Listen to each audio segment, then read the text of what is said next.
Oke, nah ini di Miro sekarang kita bikin wireframing. Wireframing itu cara munculinnya, kita coba klik yang dua, kita buka, terus kadang ada yang muncul wireframe library, yang itu, atau kalau nggak ada kita ketik aja wireframe. Nah nanti ketika sudah muncul wireframe library-nya, kita tinggal drag and drop aja seperti biasa. Misalnya pengen aplikasinya di HP gitu ya, bisa Haris geser ke phone. Nah, nanti muncul kayak gini. Nanti tahapan berikutnya adalah kita pengennya seperti apa. Kita bisa nambahin misalnya pakai teks atau pakai drop down atau pakai gambar. Ini bisa dicoret-coret ya sesuai sama sketsanya. Oh, saya misalnya tampilan di aplikasinya kira-kira saya pengen nambahin fitur di mana nih. Nah, ini misalnya nanti bisa ditambahin fiturnya misalnya pakai button aja atau pakai teks atau pakai apapun. Ini karena dongengnya masih wireframe. Jadi kita masih bisa coret-coret. Nah itu misalnya fitur A gitu misalnya Riz.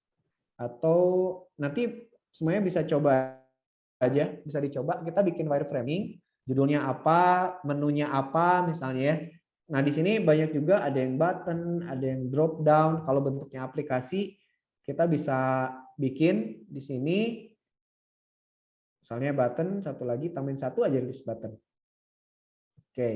Oke, misalnya gini. Terus Haris boleh minta tolong ditambahin lagi satu iPhone, satu frame iPhone.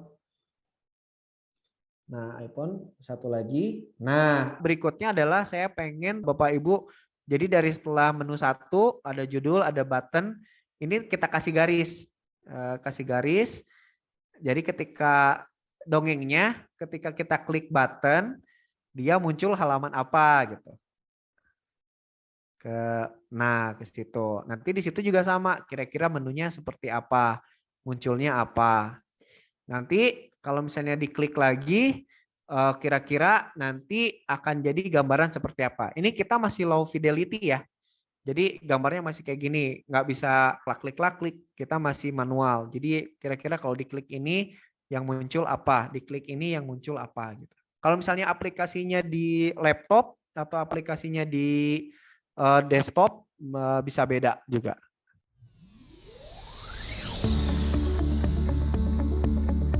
Kalau misalnya produknya kebijakan, yang pertama kita bisa pakai frame biasa, nanti sama aja kebijakannya misalnya pakai frame biasa, pakai ya Miro biasa lah, seperti PPT gitu ya.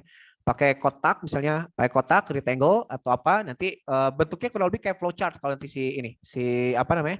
Si kebijakan ya.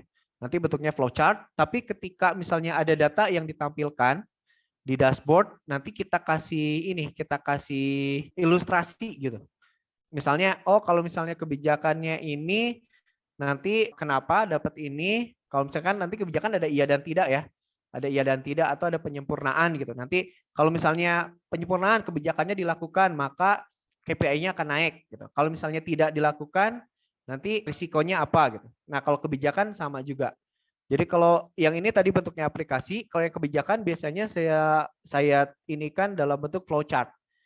Tapi flowchartnya bukannya sekedar flowchart, melainkan si flowchartnya itu ada ilustrasinya gitu di sketchesnya. Kenapa dia harus ada?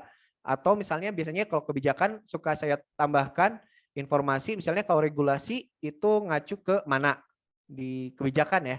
Misalnya kebijakan perusahaan atau Kepres atau Kepmen atau misalnya apa itu biasanya saya tulisin di wireframing si ini.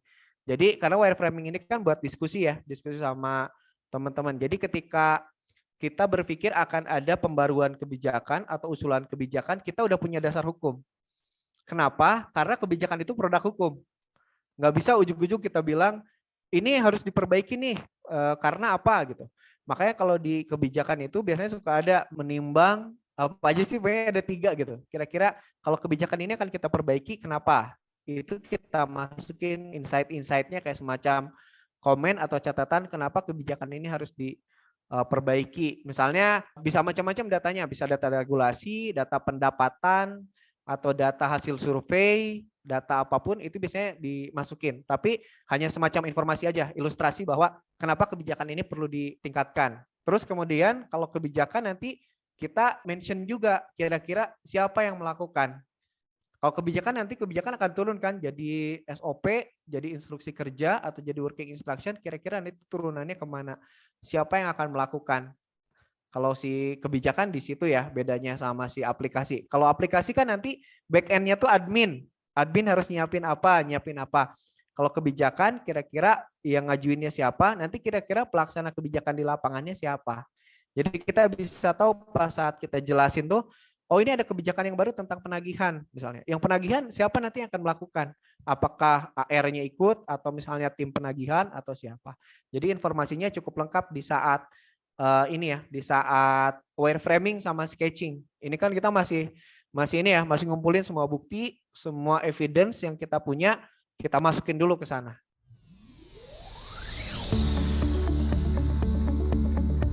Ini perbaikan prototipe ini pernah saya lakukan di salah satu klien ketika saya harus memperbaiki kebijakan tentang pencairan. Pencairan ini kan harus sama ahli waris ya, atau harus sama apa. Nah, pada kondisi apa kebijakan ini bisa ada kebijakan penggantinya misalnya. Itu kita lihat aspek hukumnya, legalnya, kebijakan perusahaannya, terus nanti siapa yang harus tanda tangan, siapa yang bisa menyetujui, apakah cukup di kepala cabang atau harus ke pusat gitu misalnya.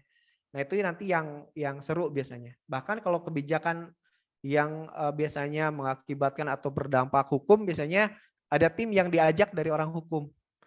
Karena nanti jangan sampai kebijakannya udah kita bikin, ternyata kata orang hukum nggak bisa, bukan gitu aturannya, bubar udah. Biasanya gitu sih kalau policy ya. Kalau policy kan soalnya produk hukum ya, nanti ditanda tangan sama si siapa yang mengeluarkan kebijakannya, apakah di level cabang, kebijakannya di level kantor pusat atau apa. Soalnya ini kebijakan bukan kebijaksanaan. Beda. Kalau kebijaksanaan itu gimana di lapangan, gitu kan ya, Mas Adi ya.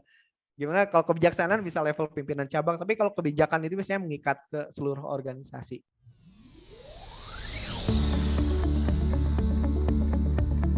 Jadi intinya di sketch sama di wireframe itu kita sekelompok tuh udah sama pendapatnya gitu. Tanggapan kita terhadap wireframe sama sketch yang kita lakukan ini sama. Yang penting di wireframe sama di sketch ini kita bisa dapat gambaran solusi apa atau inovasi apa yang akan kita sampaikan ke user kita gitu. Jadi kalau conclusion-nya adalah kita sudah ke tahap keempat nih, empathize udah, divine udah, ideate udah, sekarang prototype PR-nya bagaimana kita membuat etalase ya. Ini kata yang tepat nih, etalase dari ide yang kita susun sejak berbulan-bulan yang lalu sebelum kita nanti tahapan akhir di tahapan testing.